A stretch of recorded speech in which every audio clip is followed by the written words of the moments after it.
pour les moments, c'est vrai, ce sont des moments difficiles que nous sommes en train de passer, mais nous entendons quand même de bons échos, même s'il y a eu des gens qui ont passé par des souffrances extrêmes et que certains ont perdu des membres de leur famille. C'est vrai, nous compatissons avec eux beaucoup. De toute façon, il y a des réunions de prière qui sont adressées justement que pour ce sujet.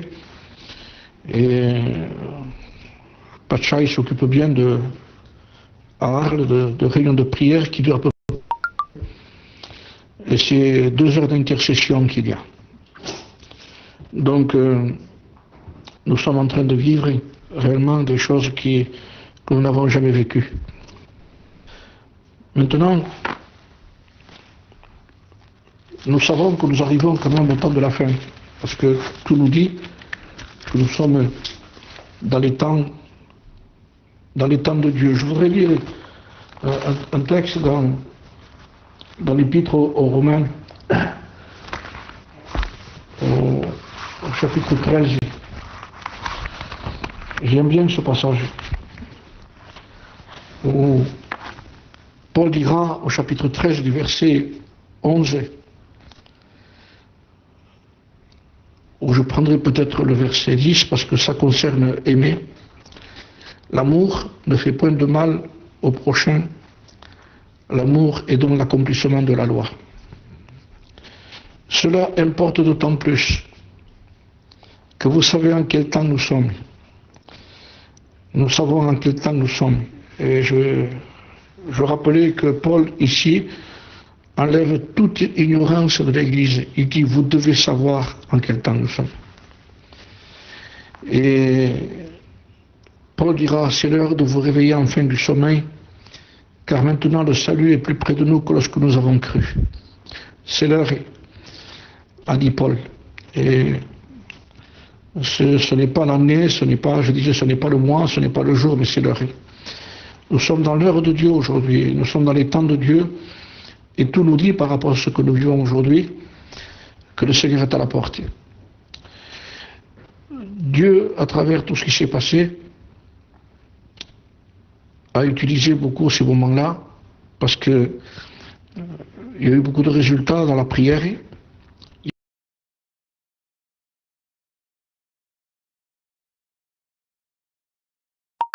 y a eu beaucoup de résultats dans des gens qui se sont mis en règle. Et les gens ont profité de voir que nous sommes dans les temps de Dieu. Et quand nous sommes dans les temps de Dieu, il faut les profiter.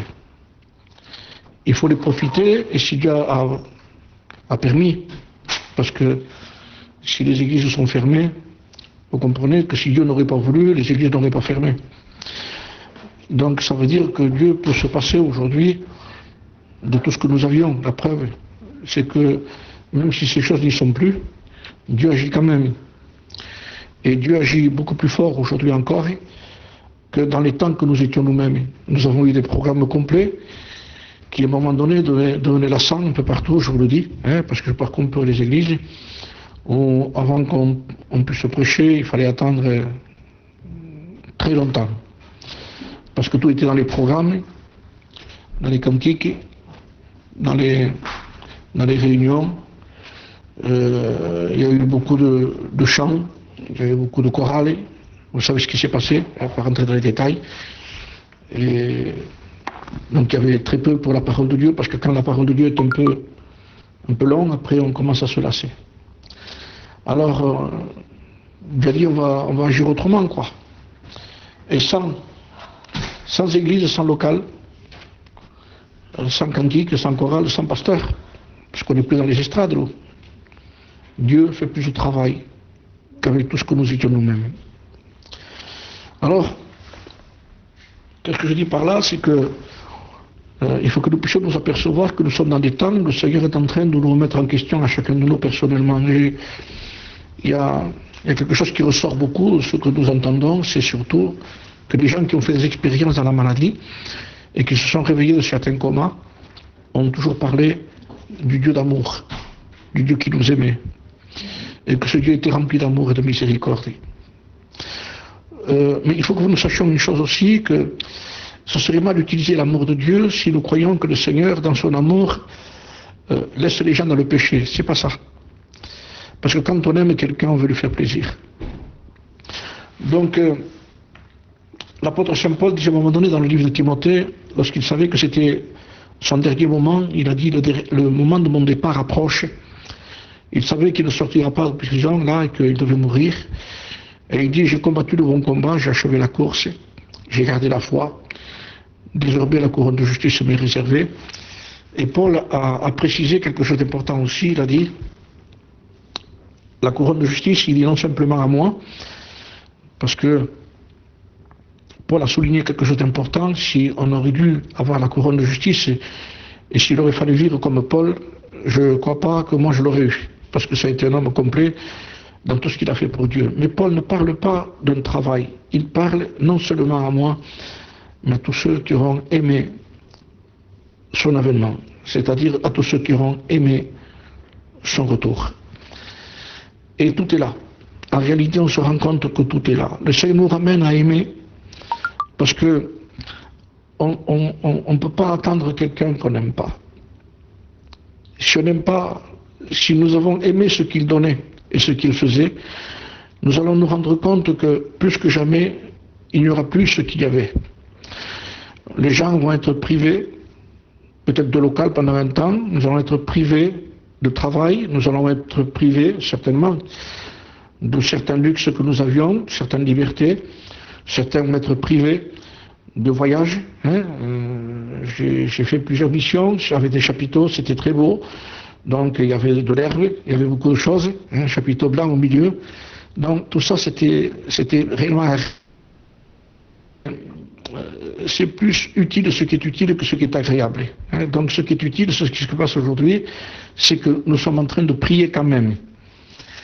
Et nous avons aimé tout ce qu'il donnait, mais là nous sommes en train de nous apercevoir, est-ce que nous l'aimons pour ce qu'il est? Et Dieu veut qu'on l'aime pour ce qu'il est. Non seulement à moi, mais à tous ceux qui auront aimé son retour. C'est pour cela que l'apôtre Saint Paul disait à un moment donné aux Corinthiens, j'ai lu longtemps, dans 2 Corinthiens chapitre 1, il disait, je crains de ne pas vous trouver à mon arrivée. C'est comme une expression réellement du retour de Jésus-Christ.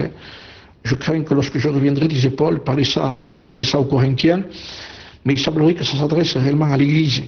Je crains de ne pas vous trouver à mon arrivée tel que je le voudrais. Donc il faut que nous sachions que lorsque le Seigneur reviendra, il veut nous trouver tel que lui veut que nous soyons trouvés. Et il dit, il va faire une liste de ce que Paul avait peur de trouver. Je crains, il disait, de trouver, lorsque je reviendrai, des querelles dans l'Église. Et vous le savez que ça existait. Donc les réunions se faisaient quand même. Il n'y a pas de problème.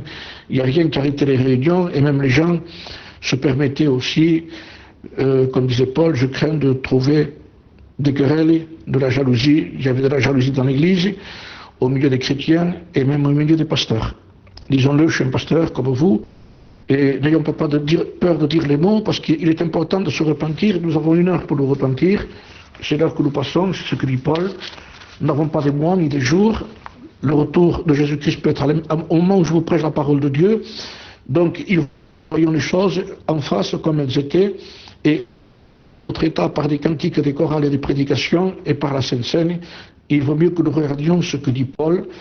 Voilà ce que j'ai peur de trouver, et voilà ce que le Seigneur avait peur de trouver lorsqu'il reviendra: des querelles parmi les chrétiens, de la jalousie, des animosités, des cabales, ça veut dire comploter, des médisances, des calomnies, de l'orgueil. Et je peux témoigner qu'il y avait de l'orgueil dans ma vie. Donc on peut être orgueilleux de ce qu'on a, et certains sont orgueilleux de ceux qui ne m'aiment pas. Alors rendez-vous compte comment l'orgueil est puissant. Donc des calomnies, de l'orgueil, des troubles. Je crains qu'à mon arrivée, mon Dieu ne m'humilie de nouveau, et que, à votre sujet, et que je n'ai à pleurer. Paul pleurait. Et Jésus a pleuré aussi quand il est rentré à Jérusalem, quand il sortait de Jérusalem, et quand il est venu à Jérusalem. Quand il a vu Jérusalem, il a pleuré sur Jérusalem, parce qu'il savait qu'il n'avait pas connu le temps où le Seigneur les avait visités. Donc, Dieu est en train encore aujourd'hui de nous reprendre, de nous revisiter, je dirais par la prière et par le confinement que nous avons. Il y en a qui ne sont pas trop d'accord sur le confinement, on ne peut pas faire autrement de toute façon, et c'est une grâce de Dieu. Et je dis merci Seigneur de ce qu'il n'y a plus d'estrade, on ne nous voit pas en lieu d'estrade en train de prêcher, nous sommes là tout seuls, je prêche devant un téléphone. Hein? Donc il y a 43 ans que je prêche, c'est la première fois que je prêche comme ça. Je prêche devant un téléphone. J'avais l'habitude de prêcher devant un public, dans des églises, petites, moyennes et grandes, mais le Seigneur maintenant ça suffit. Hein? C'est encore de l'obligation pour nous, mais pourvu que le Seigneur soit glorifié. Je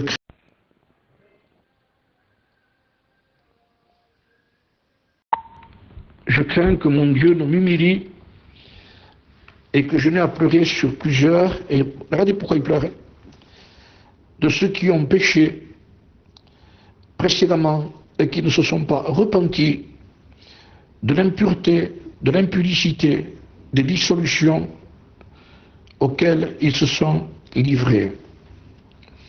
Nous avons un modèle dans la Bible pour savoir ce que c'est l'humiliation, la repentance. Je vous demande une chose, frères et sœurs. Je bénis Dieu pour ce moyen que nous avons de pouvoir nous adresser au peuple. Mais nous ne pouvons pas continuer à faire des réunions comme si nous étions dans une église et rentrer à nouveau dans le même système. Nous avons besoin d'écourter nos réunions. Et je disais à certains, il est temps d'arrêter, je vous donne un exemple, c'est un peu un exemple à ma façon, arrêtons l'hors d'œuvre et le dessert, arrivons de suite au plat de résistance. Nous n'avons plus le temps de faire des réunions pour faire des réunions, nous avons besoin de nous remettre en question en tant que pasteur en priorité et en tant que peuple de Dieu.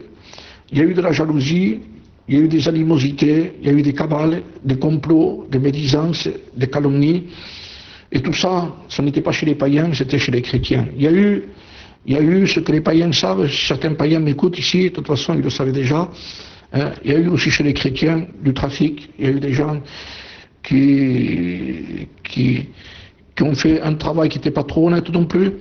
Alors tout ça, ça ne peut pas se couvrir avec quelques cantiques, quelques réunions et une prédication. Nous avons besoin, je suis avec vous tous ici,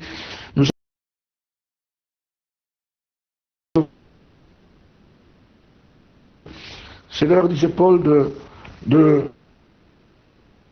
approche. Le jour du Seigneur est plus près maintenant que lorsque nous avons cru. La nuit est avancée, le jour approche. Ça veut dire que la nuit arrive à sa fin. Le jour va se lever. Il y en a qui disent que le jour se lève, c'est le retour de Jésus-Christ. Mais que sera le retour de Jésus-Christ pour certains s'ils ne sont pas repentis, comme dit Paul, de tout ce que nous avons commis? Est-ce que nous allons manquer le but de ce que Dieu est en train de faire aujourd'hui? Est-ce que vous n'avez pas remarqué que Dieu est en train de nous parler pour que nous nous remettions en question et pour, comme disait Paul, pour qu'en pleurant, il disait, j'ai peur qu'il n'y ait plus de repentance. Dieu ne tient pas le coupable pour innocent, il nous aime. Et dans son amour, il veut que nous sachions nous repentir, nous tourner vers lui et revêtir de tout notre cœur à notre amour pour lui. Il y a des choses qui ont pris la place. Le temps des choses pour notre propre vie ont pris la place du temps de Dieu. Le confinement est bon. Mais si vous passez des heures devant la télévision, vous manquez le confinement. Le confinement n'est pas pour qu'on passe du temps pour griller du temps et pour regarder des programmes de télévision pendant des heures. C'est pour que nous puissions nous remettre en question. C'est pour que Dieu nous parle et que nous fassions une liste de ce que je vous ai lu ici. Il n'y aurait pas eu dans ma vie des querelles. Il n'y aurait pas eu dans ma vie de la jalousie, des animosités, des complots, de la médisance, de la calomnie, de l'orgueil, du trouble. Il n'y aurait pas eu ces choses-là. Alors de Seigneur avec amour, reviens avec un état de repentance. Si mon peuple, sur qui est invoqué mon nom, disait Dieu, prie, s'humilie, se détourne de ses mauvaises voies, cherche ma face, je l'exaucerai des cieux, je pardonnerai son péché et je guérirai son pays. Toutes les promesses de Dieu sont dans le conditionnel. Ce que j'ai contre toi, et quand il parle aux églises, il y a toujours ce mot, repens-toi, repens-toi. Repentons-nous, sachons nous repentir, frère. C'est pas la repentance, c'est pas l'affaire d'un moment, d'une émotion, d'un moment, mais c'est de remettre en question notre propre vie. Dans la repentance, il y a des réparations. Il y a des témoignages que j'ai écoutés de réparation de familles qui ne se parlaient plus, qui avaient une haine impossible que même les pasteurs ne pouvaient pas arranger. Et c'était dans l'église. Et là, Dieu, par le confinement qu'il y a eu, la communion qu'il y a eu, Dieu a permis que ces gens se réconcilient. Vous comprenez bien que quand on attend Jésus, nous ne pouvons pas vivre comme on veut et de la façon qu'on veut. Disons-le avec humilité. Nous l'avons dédaigné. Nous n'avons fait de lui aucun cas. C'est Ésaïe 53, c'est pour les païens. C'est pour tous ceux qui l'ont dédaigné. À tous ceux qui vont aimer son avènement. Quand on aime quelqu'un, on aime à lui faire plaisir. Quand on aime quelqu'un, on veut aimer ce qu'il aime. Quand on aime quelqu'un, on ne mettra jamais rien qu'il n'aime pas dans nos vies. Quand on aime quelqu'un, le temps n'est pas cher, les choses ne sont pas chères. Je disais dans une réunion, quand on aime, une réunion de prière n'est pas chère. Aujourd'hui, on regarde la montre, on regarde le temps. En ce temps-là, lorsque nous étions avec nos locaux et nos églises, il fallait limiter la prière. Réunion de prière, alors qu'il y avait des réunions, je le disais à certains, il y avait des églises qui contenaient à peu près 250-300 personnes, et quand c'était la réunion de prière, il était une quinzaine, une vingtaine au maximum. Et le temps qu'il passait était un temps limité. On n'a plus recherché Dieu comme il fallait. Nous avons plus pris beaucoup de plaisir à nos choses, à nous. L'église était devenue mondaine. L'église se permettait n'importe quoi. Je le dis ici, et je le dis dans tout l'amour de Dieu. On se permettait d'aller n'importe où. Comprenez ce qui s'est passé. C'est que nous avons négligé d'aimer Dieu. Et quand on aime Dieu, on respecte Dieu. Quand on respecte Dieu, on fait ce que Dieu nous demande de faire. L'amour ne fait pas de mal au prochain, encore moins à Dieu. Vous le comprenez, ça? Donc moi, je veux le comprendre de tout mon cœur. Il vient chercher ce qui lui appartient. Le retour de Jésus-Christ se fait à double sens. Il n'y a pas simplement que le Seigneur vient, mais nous aussi, nous allons à sa rencontre. Il y avait un homme qui s'appelait Siméon, dans l'évangile de Luc, au chapitre 4, si mes souvenirs sont exacts, ou au chapitre 3. J'ai le texte ici. C'est au chapitre 2, plutôt. Et au verset 25. Et je termine avec ça. Écoutez bien. Et voici, il y avait à Jérusalem un homme appelé Siméon. Cet homme était juste et pieux. Il attendait la consolation d'Israël. Et l'Esprit Saint était sur lui. Je vous donne l'image de ce que c'est l'Église selon Siméon. J'appelle ça l'Église selon Siméon. Siméon veut dire qui entend. Cet homme était juste, pieux. Il attendait la consolation d'Israël. L'Esprit Saint était sur lui. On met l'Esprit Saint après. Nous, parfois, on met l'Esprit Saint avant. Même s'il n'y a pas de justice, s'il n'y a pas de piété, s'il n'y a pas d'amour pour Dieu, s'il y a l'amour du monde, on dit il parle en langue. Attendez. Je me demande dans quelle langue il parle. L'Esprit Saint ne vient qu'à la fin. Il dit parce qu'il était juste et qu'il attendait la consolation d'Israël, l'Esprit Saint était sur lui. Lorsqu'il était question de choisir des diacres, on demandait les conditions d'abord, que ce soit un bon témoignage pour servir aux tables et rempli du Saint-Esprit. Ils ont mis le témoignage avant le mot rempli du Saint-Esprit. Pourquoi?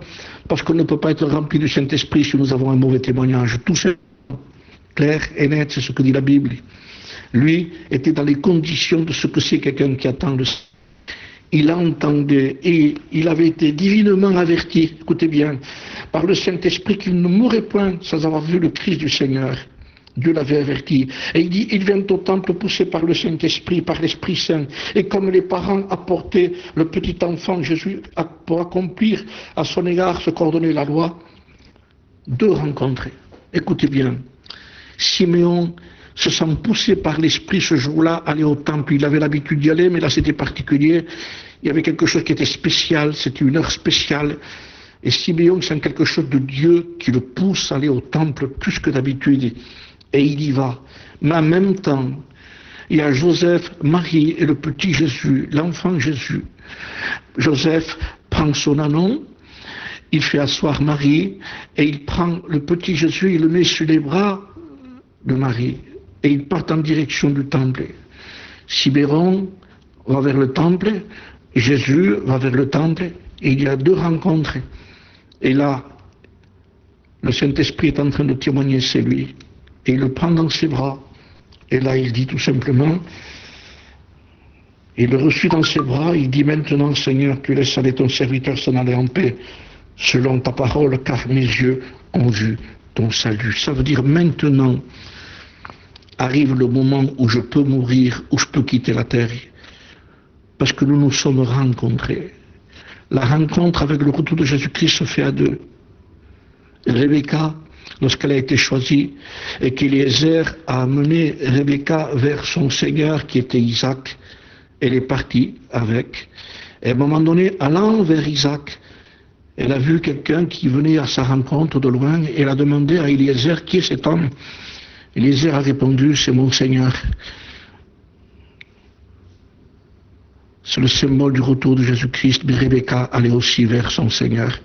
Le retour de Jésus-Christ se fait à deux, pas à sens unique. Il vient chercher une église qui l'attend. Et quand quelqu'un l'attend, il se purifie comme lui-même est pur.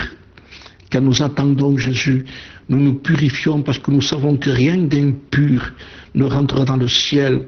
Rien d'impur. Nous vivons dans un état d'humiliation, de préparation et de communion par rapport à celui que nous aimons. Mais en même temps, il y avait quelqu'un aussi, parce que la Bible dit, à ce moment-là, dans le verset un peu plus loin, qu'il y avait ici aussi en même temps une prophétesse, elle s'appelait Anne, fille de Phanuel, de la tribu d'Azer.